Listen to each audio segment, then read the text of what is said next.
Welcome sa DRS 2.0. Fresh at nagbabagang happenings ba ang hanap mo? Mga padabarkads man yan o mga trending topics? Pues, sagutan natin yan. Kaya naman isubscribe nyo na ang ating channel para sa mga nagbabagang balita everyday. So, ayun, welcome back again sa ating YouTube channel mga kadabarkads, and for today's video, ang pag-uusapan natin ay tungkol sa mga importanteng ganap sa loob at sa labas ng Itbulaga. Pero bago ang lahat, happy birthday muna sa isa sa mga singing queens natin. Walang iba kundi po si SQ-an, at kanina nga po nauna ng binate ng TBJ itong si SQ-an sa kanilang Facebook page. At bumuhos nga po ang pagbati ng mga dabarkads natin sa comment section ng naturang post. Samantalang Roel Carino, kaboys po ni Matt Monroe, mas lalo pong hinangaan dahil sa kanyang sinabi sa Itbulaga kahapon. Sabi niya kasi, mga kadabarkads, my victory is not the only one to be celebrated, but of course, the victory of the other contestant. Talaga namang napaka down to earth at very humble lang nitong si Roel Carino. Nakakatuwa siya, mga kadabarkads. At eto pa po, merong nagmensahe kay Roel Carino na nagkaroon daw po ng sabotahe during performance po sa Grand Showdown, at nilinaw ito mismo ni Roel Carino.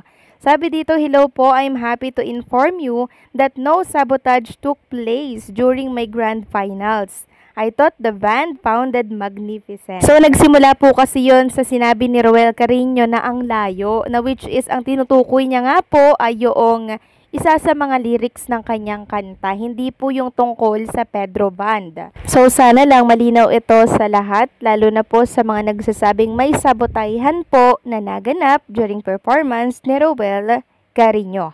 Samantalang Jean Jordan Avina, nagbahagi po ng mga picture nila mula po yan sa Baguio, kasama po si Rochelle Santos, si Jerome, and syempre sa Pavarotti, na kung saan it feels like Christmas na dito sa Baguio, and mukhang lamig na lamig ang ilan sa mga clones natin. So marami po nagtatanong bakit wala daw si Roel Carino sa vacation na to ng mga clones natin. So siguro, mga kadabarkads, abala lamang po si Roel Carino kaya hindi siya nakasama sa vacation ng mga kaibigan niya dito sa Baguio. Samantalang next topic naman tayo, pag-usapan natin ang tungkol dito kay Maine Mendoza at sa usapin po ng kanyang asawa na si Kong Arjo Atayde.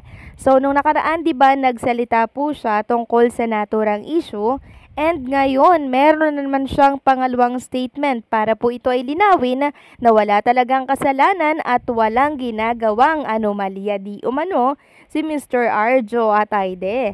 Sabi ni Maine Mendoza dito, hi everyone, I realized my initial reaction when the issue first broke came across as informal and casual. Felt the need to speak out immediately after hearing the news and listening to Arjo's side regarding the alleged involvement. Forgive me. So, patawa daw for speaking up again this time. I know it may be wiser to stay silent, alam niya naman po pala, while the investigation is ongoing, but I cannot let my last tweet be my only statement. So, pinaliwanag niya dito, mga kadabarkads, sa napakahabang statement niya na wala daw pong kasalanan si Mr. Arjo Atayde at ginagawa niya yung trabaho niya dito po sa distrito ng Quezon City. So, eto po, mga kadabarkads, yung panghuli niyang statement. Wala daw pong kasalanan si Arjo Atayde. So, ang masasabi ko lang dito kay Maine Mendoza, mga kadabarkads, siguro manahimik na lang siya kasi the more na nagsasalita siya sa social media, mas babatikusin po siya ng mga tao. Siguro antayin niya na lamang po, mga kadabarkads, yung resulta ng investigation na to, di ba? Kasi kahit anong paliwanag natin sa taong bayan, hanggat hindi po napapatunayan yan, bingi po sila, mga kadabarkads. Kaya walang saysay ang pagkahaba-habang statement na yan ni Maine Mendoza hanggat hindi pa po nila napapatunayan na wala talagang sala. Kaya mas mainam na manahimik na lang si Maine Mendoza dahil maging ang Itbulaga, syempre, nadadamay na din po sa naturang flood control issue. Samantalang, congratulations naman dito po sa isang clone natin na kung saan ay special guest nga po siya sa isa na namang panibagong concert. Dito po yan sa KDRAC. At present dyan si Lilet by September 14, 2025 po yan. 6 p.m. sa The Pavilion KDR Adventure Camp. Andyan si Roel Carino, mga Kadabarkads. Or etong si kaboses po ni Matt Monroe, mga Kadabarkads. Tapos by January, may panibagong offer na naman dito kay Jerome Ibardome. Grabe, no? Panay yung offer na dumarating dito kay Roel and kay Jerome Ibardome. Ngayon pa lang, congratulations na. Dahil talaga namang itong mga bagets na napakahusay po sa larangan ng musika, talaga naman pong dinadagsa ng mga offer. Congratulations sa inyo. Deserve nyo yan dahil mahuhusay naman talaga kayong tunay.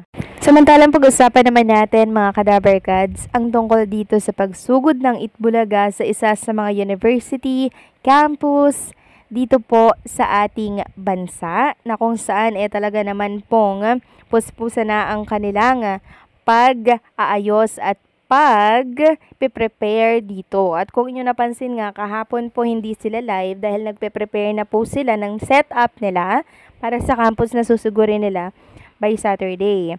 So, isa na namang napakalaking balita nito, mga Kadabarkads. And syempre, pasabog na naman po ito dahil yayanigin ng Itbulaga ang lugar na susugurin po nila by Saturday. And meron nga tayong nabalitaan na sa malamig na lugar sila susugod.